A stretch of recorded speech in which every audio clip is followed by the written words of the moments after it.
Hello, ഇന്നത്തെ വീഡിയോയിലേക്ക് എല്ലാവർക്കും സ്വാഗതം. ഇപ്പോൾ ഗൾഫ് രാജ്യത്ത് നമുക്കറിയാം, ഗൾഫ് രാജ്യത്ത് നിന്ന് ഒത്തിരി ആൾക്കാർ നമ്മുടെ മറ്റ് യൂറോപ്യൻ കൺട്രീസിലോട്ടൊക്കെ പോയിട്ടുണ്ടല്ലേ. UK, കാനഡ, അമേരിക്ക, അങ്ങനെ എല്ലാ കൺട്രീസിലോട്ടും പോയിട്ടുണ്ട്. അതുപോലെ തന്നെ കേരളത്തിലേക്ക് തിരിച്ചു പോയിട്ടുള്ളവരും കുറേ പേരുണ്ട്. ഇപ്പോൾ കുറേ അധികം MOH, അതായത് കുവൈറ്റ് MOH ജോലി ചെയ്തുകൊണ്ടിരുന്ന കുറേ അധികം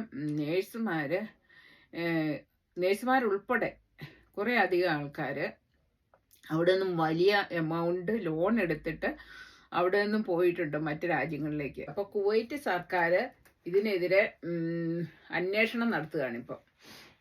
അതായത് കുവൈറ്റിൽ അവരുടെ കുവൈറ്റ് ബാങ്കായിരുന്നു. ആ ബാങ്കിൽ നിന്ന് ധാരാളം, അതായത് 700 കോടി രൂപയാണ് അവർക്ക് ബാങ്കിൽ നിന്ന് ഇങ്ങനെ ലോൺ എടുത്തിട്ട് ആൾക്കാരെ അവിടെ നിന്ന് തിരിച്ചടയ്ക്കാതിരുന്നത് മൂലം അവർക്കുണ്ടായിരിക്കുന്ന നഷ്ടം. അപ്പോൾ അതിനെക്കുറിച്ച് ഉള്ള അന്വേഷണം ഇപ്പോൾ അവർ ആരംഭിച്ചിരിക്കുകയാണ്. അപ്പോൾ ഇങ്ങനെ ഒത്തിരി നേഴ്സുമാരുണ്ട്. ഇപ്പം നമുക്കറിയത്തില്ല ആരൊക്കെയാണ് ഇങ്ങനെ എടുത്തിട്ട് പോയിരിക്കുന്ന എന്നുള്ളതൊന്നും നമുക്കറിയില്ല. പക്ഷെ അങ്ങനെയുള്ള ആൾക്കാരെ ഇപ്പം എല്ലായിടത്തും കാണും, ആരെങ്കിലുമൊക്കെ കാണും. അപ്പം അങ്ങനെയുള്ളവർ ഇപ്പം ഈ മണി തിരിച്ചടച്ചില്ലെങ്കിൽ അവരെയൊക്കെ കണ്ടുപിടിക്കാനുള്ള സംവിധാനങ്ങളുണ്ട്. ഇപ്പം അവർക്കൊക്കെ അതൊരു ദോഷമായിട്ട് വരും.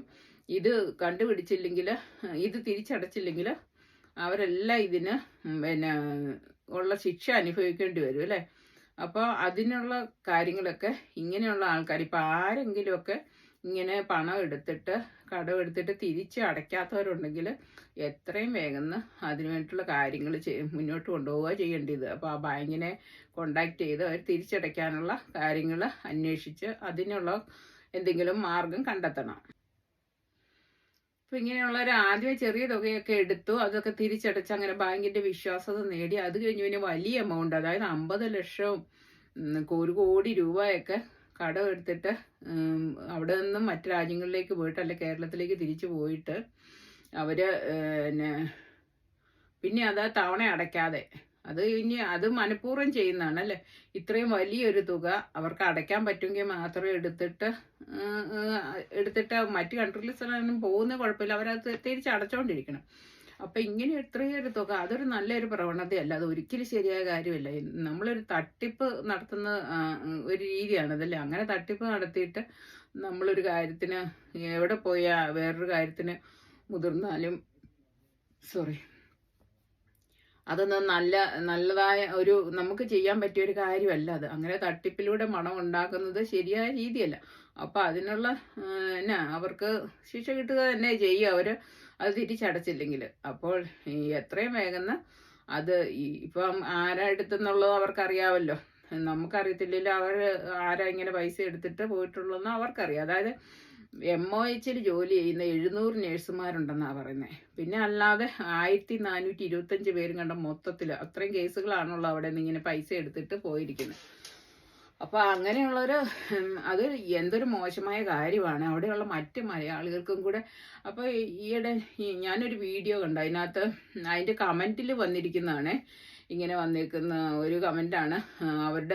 ഇവരുടെ പേപ്പറിൽ വന്നു. അപ്പോൾ ആ പേപ്പർ എടുത്തു കൊണ്ടുവന്ന് കാണിച്ചിട്ട് അവിടുത്തെ അറബി പേപ്പർ എടുത്തു കൊണ്ടുവന്ന് ഈ മലയാളി നേഴ്സാണ് ആ പുള്ളിക്കാരിയെ കാണിച്ചിട്ട് പറയുവാന്ന്.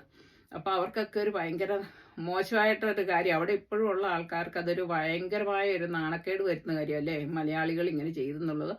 ഇപ്പം അവിടെയുള്ള മലയാളികൾക്ക് വളരെയധികം മോശമായിട്ടുള്ള കാര്യമാണ്. അപ്പം നമ്മൾ അങ്ങനെയുള്ള കാര്യങ്ങളൊന്നും ഒരിക്കലും ചെയ്യാൻ പാടില്ല. നമുക്ക് പൈസ വേണം, എല്ലാവർക്കും പൈസയ്ക്ക് ബുദ്ധിമുട്ടുണ്ട്. എങ്ങനെയൊക്കെ ആണെങ്കിലും നമ്മൾ സത്യസന്ധമായ രീതിയിൽ മാത്രം പൈസ ഉണ്ടാക്കാൻ നോക്കുക അല്ലേ. നമ്മളിപ്പോൾ എത്ര പൈസ ഉണ്ടാക്കി അന്യായമായിട്ട് ഉണ്ടാക്കിയതാണ്, അല്ല അത് നമുക്ക് ഗുണകരമായിട്ട് വരത്തില്ല. അതിൻ്റെ ഭവിഷ്യത്ത് നമ്മൾ എവിടെയെങ്കിലും അതിൻ്റെ ഭവിഷ്യത്ത് നേരിടേണ്ടി വരും അല്ലേ. ഇല്ലേ നമ്മുടെ തലമുറകൾ പോലും ആ സ്വത്ത് അനുഭവിക്കാനുള്ള ഒരു യോഗം കിട്ടത്തില്ല. നമ്മൾ 5 പൈസ ഉണ്ടാക്കുകയാണെങ്കിൽ 5 പൈസ സത്യസന്ധമായിട്ട് ഉണ്ടാക്കണം. അങ്ങനെ വേണം, അങ്ങനെയുള്ളൊരു ഒരു മെൻറ്റാലിറ്റിയോട് വരികയാണ് നമ്മൾ എവിടെയും ജോലി ചെയ്യാൻ, എങ്ങനെ പൈസ ഉണ്ടാക്കാൻ ശ്രമിക്കാൻ. അല്ലാത്തടത്തോളം കാലം അതൊരിക്കലും നമുക്ക് ഇപ്പം ഒത്തിരി പേര് നമ്മൾ വിശ്വാസത്തിൽ ഏതെങ്കിലും ഒരു മതവിശ്വാസത്തിലൊക്കെ ഉള്ളവരായിരിക്കും. നമ്മുടെ മതപരമായ വിശ്വാസം വെച്ച് നോക്കിയാൽ പോലും അന്യൻ്റെ മുതൽ ആഗ്രഹിക്കരുത്. അന്യൻ്റെ ഒരു 5 പൈസ അന്യായമായിട്ട് നമ്മൾ എടുക്കരുത്. അങ്ങനെയുള്ള ഒരു മനോഭാവമായിരിക്കണം നമുക്കുണ്ടാകണം. അല്ലാതെ നമ്മൾ എത്ര പ്രാർത്ഥിച്ചിട്ടോ പള്ളിയിൽ പോയിട്ടോ അല്ലെങ്കിൽ അമ്പലത്തിൽ പോയിട്ടോ നമ്മൾ എത്രയൊക്കെ എന്തൊക്കെ ചെയ്തിട്ടും കാര്യമില്ല അല്ലേ. നമ്മൾ അന്യൻ്റെ മുതൽ എടുക്കാൻ പാടില്ല. അതിപ്പോൾ സർക്കാരിൻ്റെ ആയാലും പിന്നെ ബാങ്കിൻ്റെ ആയാലും ആരുടെയല്ല നമ്മൾ ഒരു വെട്ടിപ്പ് നടത്തിയിട്ട് നമുക്ക് അർഹതയില്ലാത്ത മുതൽ നമ്മൾ എടുക്കാൻ പാടില്ല അല്ലേ. അങ്ങനെയുള്ള രീതിയിൽ ഇപ്പം നമ്മൾ നമ്മുടെ മക്കളോടും ഇങ്ങനെ പറഞ്ഞു കൊടുത്ത് നമ്മൾ അവരെ ബോധ്യപ്പെടുത്തണം. പേരൻസ് നമ്മുടെ മക്കളെ ഇങ്ങനെ ചെറുപ്പം മുതൽ ആ കാര്യങ്ങൾ പറഞ്ഞു കൊടുത്ത് അവരെയും കൂടെ ബോധ്യപ്പെടുത്തി മുന്നോട്ട് കൊണ്ടുവരണം. അല്ലെങ്കിൽ ഭാവിയിൽ അവരാണേലും ഇങ്ങനെയൊക്കെ ഉള്ള പ്രവണതകളിലേക്ക് വന്നു വീഴും. നമ്മൾ ചെറുപ്പത്തിൽ അവർക്ക് എന്ത് പറഞ്ഞു കൊടുക്കുന്നോ അതാണ് അവരുടെ മനസ്സിൽ അവരുടെ മനസ്സിൽ തറഞ്ഞു നിൽക്കും അല്ലേ. അവരങ്ങനെ ഗ്രഹിച്ചു വെക്കും ഇന്ന ഇന്ന കാര്യങ്ങൾ ചെയ്യാൻ പാടില്ല, അത് ശരിയായ നടപടിയല്ല എന്നുള്ളത്. അപ്പം നമുക്ക് അർഹതയില്ലാത്ത മുതൽ നമ്മൾ എടുക്കാതിരിക്കുക. അപ്പോൾ ഇങ്ങനെ ആരെങ്കിലും ഇപ്പോൾ ഇങ്ങനെ പൈസയൊക്കെ അവിടെ നിന്ന് ലോൺ എടുത്തിട്ട് തിരിച്ചടയ്ക്കാത്തവരുണ്ടെങ്കിൽ എത്രയും വേഗം അത് തിരിച്ചടയ്ക്കാനുള്ള ഇപ്പോൾ ബാങ്കിനെയൊക്കെ അവരെയൊക്കെ കോണ്ടാക്ട് ചെയ്യണം. അവർ ഇപ്പോൾ എല്ലാം കൂടെ ഒരുമിച്ച് അടയ്ക്കാൻ പറ്റിയില്ലെങ്കിലും അതൊക്കെ അടയ്ക്കാനുള്ള ഇൻസ്റ്റാൾമെൻ്റ് ആയിട്ടും അല്ലെങ്കിൽ മന്ത്ലി ഇത്ര എമൗണ്ട് എന്ന് വെച്ച് അടയ്ക്കാനുള്ള സൗകര്യങ്ങളൊക്കെ അവർ ചെയ്തു തരും. നമുക്ക് നമ്മുടെ കഴിവിനനുസരിച്ച് ഒരു എമൗണ്ട് വെച്ച് മാസം അടയ്ക്കാനുള്ളൊരു പ്രൊവിഷൻ അവർ തരാതിരിക്കുകയല്ല. അങ്ങനെയൊക്കെ അടച്ചു തീർത്തില്ലെങ്കിൽ ഇത് പിന്നെ നമുക്ക് വലിയൊരു ഇപ്പം നമ്മൾ ഏത് കൺട്രിയിലാണെങ്കിൽ പോലും അവർക്ക് ചേസ് ചെയ്യാനും പിടിക്കാനും പറ്റും.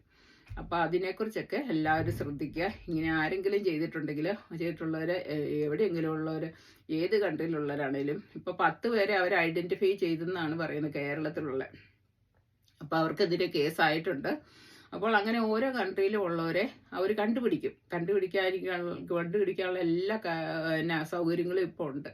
അപ്പം എല്ലാവരും അവർ കണ്ടുപിടിച്ച് അതിനുള്ള നടപടികൾ എടുക്കുന്നതിന് മുന്നേ തന്നെ അവരെ കോണ്ടാക്ട് ചെയ്ത് അത് തിരിച്ചടയ്ക്കാനുള്ള ഒരു കാര്യങ്ങൾ സ്റ്റാർട്ട് ചെയ്യുകയാണ് ഏറ്റവും നല്ലത്.